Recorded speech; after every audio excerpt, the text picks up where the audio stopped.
അതിരപ്പള്ളിയിൽ police സ്റ്റേഷനിൽ വീണ്ടും കാട്ടാന. അതിരപ്പള്ളി പോലീസ് സ്റ്റേഷനിൽ ഒറ്റയാനെത്തി. ഏഴാറ്റുമുഖം ഗണപതിയാണ് പോലീസ് സ്റ്റേഷനിൽ എത്തിയത്. പോലീസ് സ്റ്റേഷന് സമീപം നിലയുറപ്പിച്ച ആനയെ പോലീസുകാർ തുരത്തുകയും ചെയ്തു.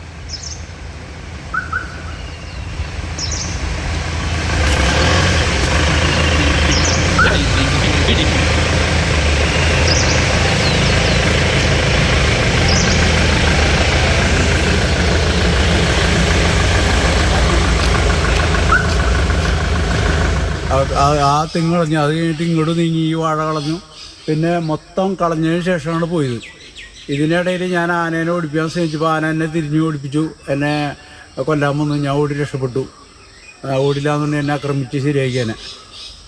അപ്പോൾ ഇത് ഡെയിലി വരാം. മനഃപൂർവ്വം അഴിച്ചുവിട്ട് തീറ്റിക്കുക. അതാണ് നടന്നുകൊണ്ടിരിക്കുന്നത്. ഇതിന് സിമ്പിളായിട്ട് പരിഹരിക്കാൻ പറ്റും.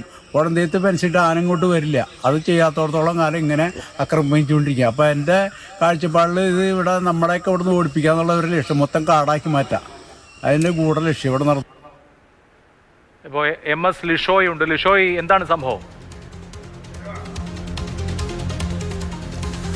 അതായത് ഇത് രണ്ട് സംഭവങ്ങളാണ്. ഒന്ന്, ഈ നാട്ടുകാർക്ക് ഈ ജനവാസ മേഖലകളിലേക്ക് ആന ഇറങ്ങി നാട്ടുകാർക്ക് കൃഷി ചെയ്യാൻ കഴിയാത്തൊരവസ്ഥ. കഴിഞ്ഞ ദിവസം മാനാടൻ, ശശി, വർഗീസ് എന്നിവരുടെ ഈ പ്രദേശത്തെല്ലാം തന്നെ, അതായത് വെറ്റിലപ്പാറ 14-ാം ബ്ലോക്കിലും 15-ാം ബ്ലോക്കിലും എല്ലാം തന്നെ ജനവാസ മേഖലകളിൽ കാട്ടാനകൾ ഇറങ്ങി വ്യാപകമായി കൃഷി നശിപ്പിച്ചു. കഴിഞ്ഞ ദിവസം രാത്രി അങ്ങനെ കൃഷി നശിപ്പിക്കുന്ന സമയത്ത്, അല്ലെങ്കിൽ കൃഷിയിടങ്ങളിലേക്കൊക്കെ ഇറങ്ങിയ സമയത്ത് അവിടെയുള്ള ആളുകൾ ഈ ആനയെ തുരത്താൻ ശ്രമിച്ചപ്പോൾ ആളുകൾക്ക് നേരെ പാഞ്ഞെടുക്കുകയും ചെയ്തു എന്നുള്ളതാണ് ഇപ്പോൾ നമ്മൾ ആ പ്രതികരണത്തിൽ നിന്ന് കേട്ടത്.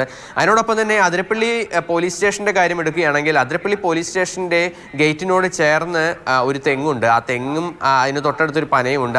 ആ ഭാഗത്ത് സ്ഥിരമായി കാട്ടാനകൾ വരുന്നു. ആ തെങ്ങ് നിന്ന് ഓല വലിച്ചിട്ട് അത് ഭക്ഷിക്കുന്ന ഒരു പതിവ് കാഴ്ചയാണ്. അതിനോടൊപ്പം തന്നെ തൊട്ടടുത്ത പോലീസ് സ്റ്റേഷന്റെ തന്നെ തൊട്ടടുത്ത മതിലിനോട് ചേർന്നുള്ള ഇടങ്ങളിലേക്കെല്ലാം തന്നെ സ്ഥിരമായി ആനകൾ എത്തി അവിടെ നിലയുറപ്പിക്കുകയും അവിടെ ഭക്ഷണം കഴിക്കുന്നതിന് വേണ്ടി നിൽക്കുകയും ഒക്കെ തന്നെ ചെയ്യാറുണ്ട്. പോലീസുകാരായതിനാലാണ് ഇത് പരാതിയുമായി മുന്നോട്ട് വരാത്തത്. നാട്ടുകാരെങ്ങനെ ആയിരുന്നെങ്കിൽ, അല്ലെങ്കിൽ വീടിനോടൊക്കെ ആയിരുന്നെങ്കിൽ ഇത് വലിയ പ്രശ്നമായി എന്നേ മാറുമായിരുന്നു. കാരണം 3-4 തവണ അതിരപ്പള്ളി പോലീസ് സ്റ്റേഷന്റെ മുൻപിലും മതിലിനോട് ചേർന്നും മതിൽ ചാടിക്കടന്നുമൊക്കെ കാട്ടാനകളൊക്കെ എത്തിയിട്ടുണ്ട്. ആ വിവരം നമ്മൾ തന്നെ റിപ്പോർട്ട് ചെയ്തിട്ടുള്ളതുമാണ്. എന്തായാലും അതിരപ്പള്ളിയിൽ കാട്ടാന ശല്യത്തിന് ഒരു കുറവുമില്ല.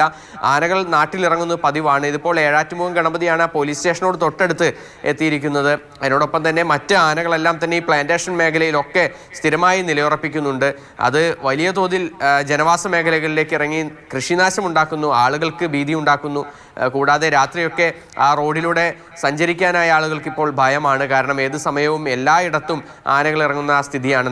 ആദ്യമൊക്കെ ഈ പുഴയോട് കാക്കയെ പോലും പേടിയില്ലാത്ത കാട്ടാന ഏഴാറ്റുമുഖം ഗണപതി ഇറങ്ങിയിരിക്കുന്നു. പോലീസ് സ്റ്റേഷനിലേക്കാണ് ഏഴാറ്റുമുഖം ഗണപതി. ആനയ്ക്ക് ഓല തിന്നാൻ തോന്നുമ്പോൾ അടുത്ത് പോലീസ് സ്റ്റേഷൻ ഉണ്ടോ നോക്കാൻ പറ്റുമോ? പോലീസ് സ്റ്റേഷൻ അടുത്തുള്ള തെങ്ങിലേക്ക് ആനയ്ക്ക് ഓലയാണ് വേണ്ടത്. അതിനടുത്ത് പോലീസ് സ്റ്റേഷൻ ഉണ്ടോ എന്നുള്ളത് ആനയ്ക്ക് എന്തായാലും ആനയുടെ കഥ കഴിയുന്നില്ല അഭിലാഷേ.